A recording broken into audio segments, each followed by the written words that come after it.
What's up, guys? I'm Joe, and today I'm just going to talk about some vinyl.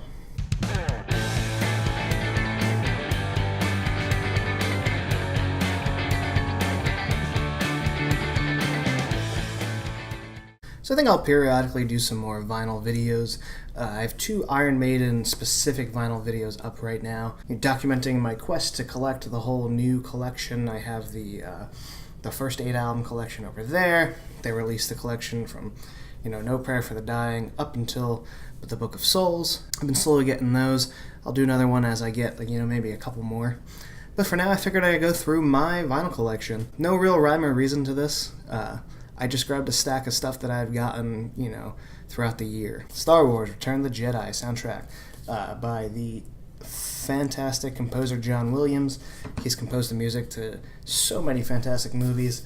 Perhaps most known for Star Wars, but he did E.T. and Jaws and a million other things. I'm actually always fairly often finding out that he did more music than I even realized. Yeah, you have this nice scene on the back, C-3PO and R2-D2 going to Jabba's palace. Nice gatefold here of some great shots from the film. You have the Death Star there, some TIE fighters.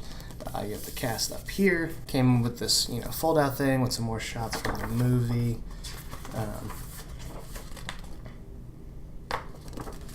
Definitely some great photos in here. Just on this gold vinyl here, which is pretty cool. Brand new pickup, just got it. Foo Fighters, Concrete and Gold. I did a review for it on this channel. It's already up. Everyone seems to be kind of split on this one, like I was saying in my review. Personally, I think it's one that's really fantastic. I have the gatefold here as well. It has all the lyrics, which I like. When I have the time to, I love to just sit down with albums and read through the lyrics as the music plays. And this one is just on, kind of standard black vinyl. It only fits on 3 sides. So side D has this inscription on it, this etching, I guess, that says, I don't know if you can see it, bangingontheceiling.com, which I tried to go to and it didn't find anything, so I don't know, it's kind of weird. On vinyl, I feel like you can hear more of the intricacies of the melodies and the vocal and the harmonies and, a lot of the keyboards and stuff going on that kind of got lost in the mix, I felt, listening to it, streaming-wise. So it sounds really great. Up next, I have 2 classics, David Bowie. They did these remasters recently, and, I would love to build up a nice David Bowie collection. Weirdly, I hadn't been that much into Bowie growing up. I started to get into him about a year before he passed away. That whole year prior, I had just been listening to all of his music as much as I could. And then, Black Star came out. I was super excited for a new Bowie record when I had pretty recently become a fan, just in that last year. And then he passed away, and it made for a very interesting album. But yeah, so I figured I'd start with 2 classics to build up my collection. You have Ziggy Stardust here.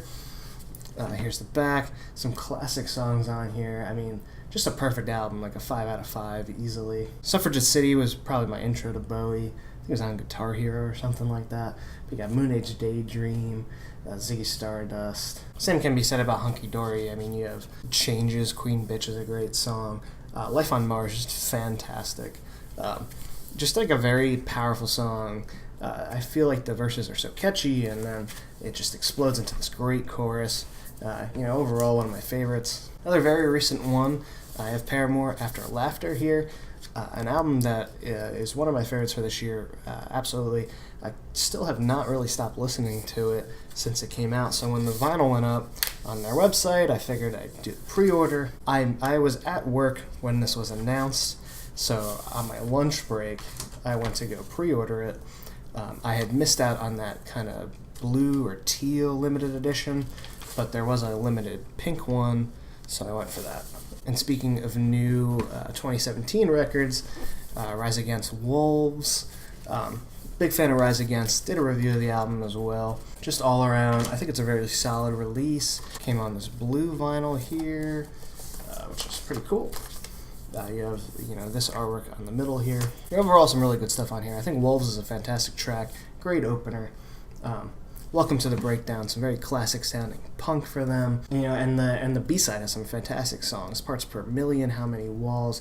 They really kick up the heaviness on this album as opposed to the Black Market, which is why I'm a big fan of this one. Got some Rush recently. It's one of the remasters. I have a lot of more like older copies of Rush albums because I started getting them before these remasters came out.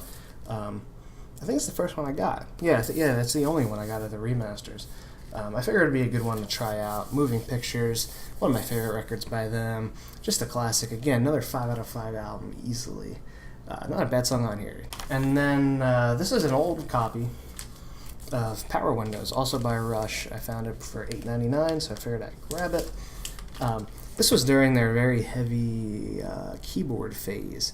You know, they were big into the synths and stuff like that. Some people are kind of divided on that. I was wary of it growing up listening to Rush. You know, they have so many records, like 20-something, that it took a while to get all the way through the discography.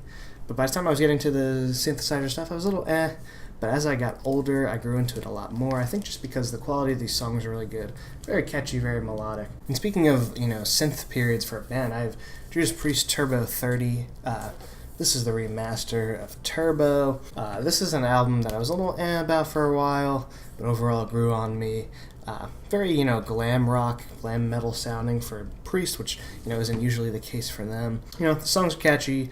They still rock harder than a lot of those glam metal bands from the late 80s. You know, Turbo Lover is obviously a classic song. You know, I think all Priest fans can pretty much, you know, agree they like that one. There's some good stuff on here. Locked In's a good song. The closer, Reckless, is a really great song. Not really one that totally fits in with the record. It's more to the style of Screaming for Vengeance or Defenders of the Faith. Overall, pretty good album. Figured I'd grab the remaster. And to round out this vinyl video, you know, I'm not a big rap fan, but Kendrick Lamar has been, you know, just delivering such fantastic albums over the last couple of years. There's definitely no other rap artist that I listen to as much as I listen to Kendrick. His songs just, you know, are always fantastic. This is the latest one, Damn. I actually saw him on this tour. It's a great show. Really good songs in here. I love DNA. It's got a lot of energy to it. Element's a good song. Humble is a really great song. It's fun.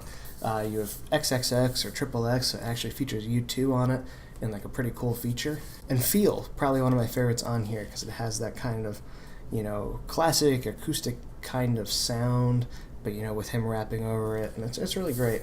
And here I have To Pimp a Butterfly, which is what got me into him in the first place. You know, what really drew me to this album was all the jazz influences. I grew up playing jazz music as a trumpet player, so I thought it was pretty interesting to see what he was doing here, these kind of classic jazzy sounds, and, you know, incorporating, you know, some more modern rap into it. And overall, just a phenomenal album. Again, and probably another perfect one for me. This is a 5 out of 5 album, which is not something I could really think of with much other rap albums. For me, anyway. These Walls is what kind of clicked for me getting into him. You know, The Blacker the Berry is an amazing song. You have very thought-provoking lyrics on throughout this album. You have All Right, you have King Kunta, just so many classics. Eyes is a really great one, too.